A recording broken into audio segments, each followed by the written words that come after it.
तर राम राम मंडळी, मी तुमचा ब्लॉगर रोशा आणि स्वागत आहे तुमचं आपल्या यूट्यूब चॅनलमध्ये। आणि आज मी तुम्हाला दाखवणार आहे म्हसवडच्या यल्लमा देवीचे पुजारी आगीनं धगधगत्या निखाऱ्यातून का चालतात आणि त्याच्या मागचा इतिहास काय। तर नमस्कार मंडळी, मी तुमचा ब्लॉगर रोशा आणि आपण आता यल्लमाची सगळी यात्रा बघणार आहे। तर त्यामध्ये अगोदर आपण पूर्ण माहिती जाणून घेऊया। तर इथले जे पुजारी आहेत राघोबाबा अण्णा खाडे, तर ह्यांच्याकडून आपण पूर्ण सगळी आधी माहिती जाणून घेऊया। पूर्ण मंदिराचा इतिहास, यात्रेमध्ये काय काय कार्यक्रम असतात आणि यात्रेचा पूर्ण रूपरेखा हे सगळं आपण जाणून घेऊया। चला मग। तर तुमचं नाव काय पूर्ण? राघोबाबा अण्णा खाडे। तुम्ही इथले पुजारी आहेत हा, आणि तुमची कितवी पिढी आहे? माझी 9वी पिढी आहे। तर आता ही यात्रा जी चालती तर ही किती दिवस भरती, म्हणजे कसं यात्रेचा इतिहास कसा? यात्रा मार्गशीर्ष महिन्यात एकादशी पासून 4 दिवस भरते। पहिल्या दिवशी साडी चोळीचा मान असतो देवीला। इथून गावात पालखी जाते चांभारवाड्यात, साडी चोळीचा मान होतो। इथून दुसऱ्या दिवशी देवीचे लिंब, नैवेद्य, दवटी हा दिवसभर कार्यक्रम असतो। संध्याकाळी रात्री 9 वाजता छबिना असतो। त्यानंतर दुसऱ्या दिवशी दुपारी 1 वाजता देवीचा होम असतो। त्या होमातून पुजारी जातात, त्याला कच म्हणतात। देवी सत्ती गेली त्याच्या प्रत्यात ती अग्नीचा होम करून ते पुजारी त्याच्यातून जातात। त्यावेळेस जाताना तुम्ही ते गंगा पूजन पण केलं, ते पाणी आम्हाला असं कळलं की शिंगणापूरवरून आणलं जातं, तर त्याचा काय इतिहास आहे? कचाच्या आदल्या दिवशी म्हणजे एकादशी दुसऱ्या दिवशी बारशीला त्यावेळेला इथून माण्याचा माणूस जातो शिंगणापूरला। शिंगणापूरवरनं तळ्यातलं पाणी त्या महादेवाला अभिषेक करून तिथलं महादेवापासलं पाणी, त्या अभिषेकाचं तीर्थ ते पाणी घेऊन तिथं रामोशीशीत आणून ठेवतात। कचाच्या रात्री 12च्या नंतर ते पाणी वाजत गाजत हे ताणलं जातं। ताणल्यानंतर त्या पाण्याने देवीचा अभिषेक होतो। पहाटे आरती होती देवीची। आरती झाल्यानंतर देवीची पालखी निघते। त्यानंतर मग त्या दिवशी कच असतो, पुजाऱ्यांना जे आंघोळ घालतात ते कचाची गोही झाली।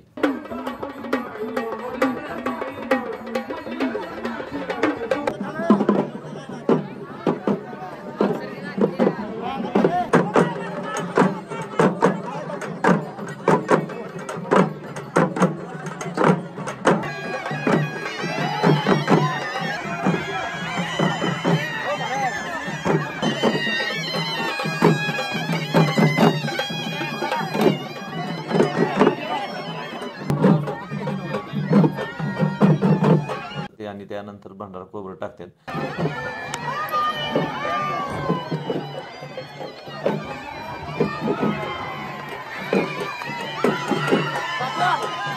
आणि आरती वगैरे झाल्यानंतर तिकडे परशुरामाच्या मंदिरात जातात।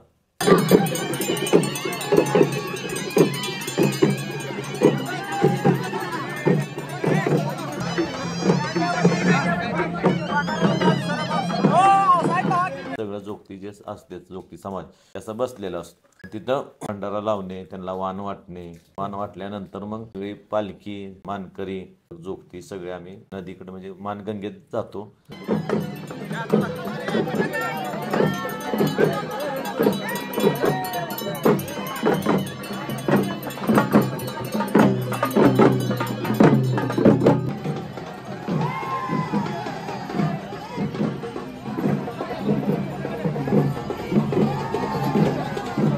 नंतर गंगेचं पूजा होते।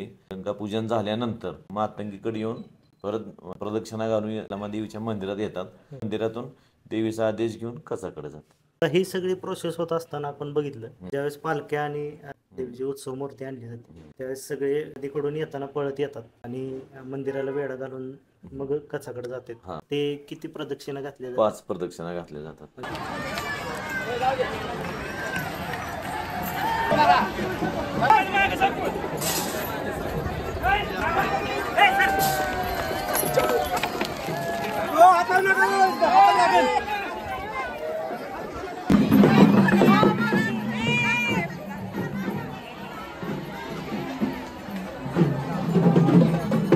कारण की गंगा पूजन झाल्यानंतर पुजारी आणि मानकरी मानगंगेतनं वर येईपर्यंत 5 प्रदक्षिणा घालावं लागतात पालखीला आणि जगाला।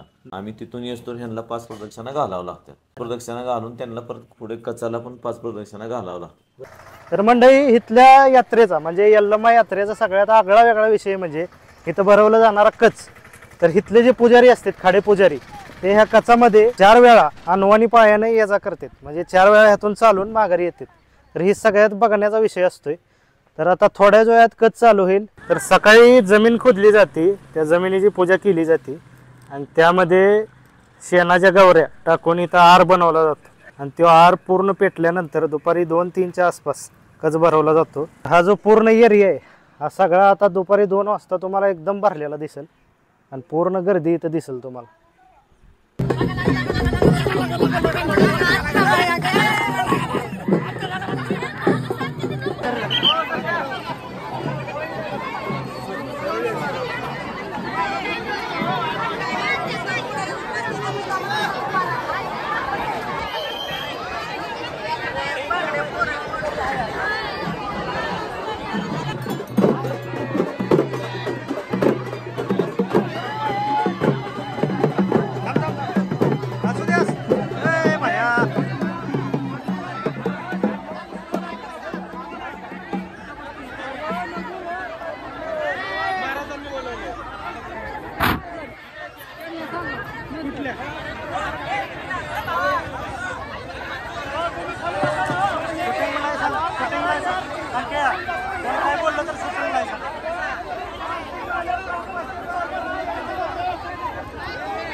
तिकडे जाऊ का?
खाली उशा कुठायच्या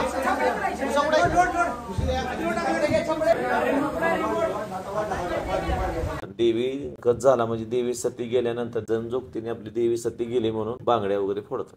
आणि त्याच्यानंतर आता तुम्ही माघारी आल्यानंतर तुमची विश्रांती जेव्हा होती त्याच्यानंतर आता काय कार्यक्रम असतो पुढे? आज कच झाला उद्याचा दिवस पण इथं विश्रांतीच असते. परवा दिवशी आमुष्या दिवशी सकाळी दार उघडतात. देवीची पूजा अभिषेक होतो. आधी अभिषेक झाल्यानंतर पूजा आरती झाल्यानंतर होम शांती होते. तो मुजवला जातो. आता देवी दर्शनाला कधी चालू होतं? तिसऱ्या दिवशी. तर या यात्रेला म्हणजे कसे भाविक येतात काय? कसं महाराष्ट्राच्या कानाकोपऱ्यातून लोक येतात. देवी नवसाला पावते. जो काही भक्तांनी नमूज बोललेला असतो त्यांचा पूर्ण होतो. तर आता यल्लम्मा देवीचा आपण एक थोडक्यात इतिहास जाणून घेऊया.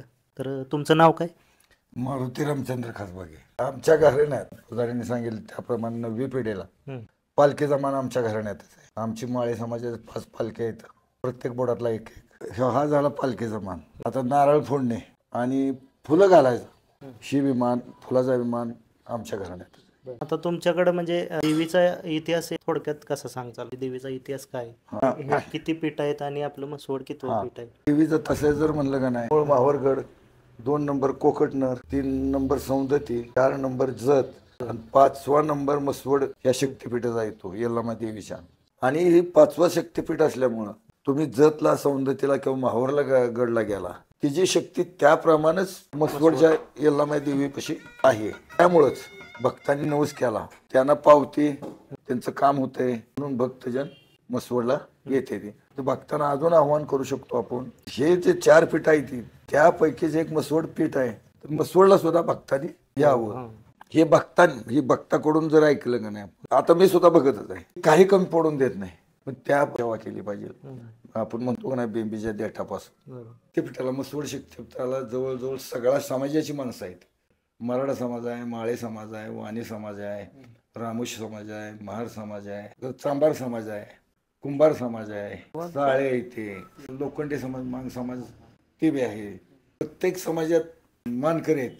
फरलं समाज आहे, ज्या यात्रेच्या वेळेला फरलं समाजाने ते लिंबू वाजत गाजत काढणे, किचापर्यंत नेणे, आणून पोच करणे. आमच्या माळे समाजानं जसं कचापर्यंत नेलं त्याच पद्धतीने पुजाऱ्याला आणून घरपोच करणे माळे समाजाकडे म्हणजे वाटूनच दिलेलं आहे. म्हणजे ते काही सांगावं लागत नाही, आज तू ये हे कर. बाहेर आपण बघितलं तर मातंगी देवीचं पण मंदिर आहे, त्याबद्दल पण काय थोडीशी माहिती मिळेल?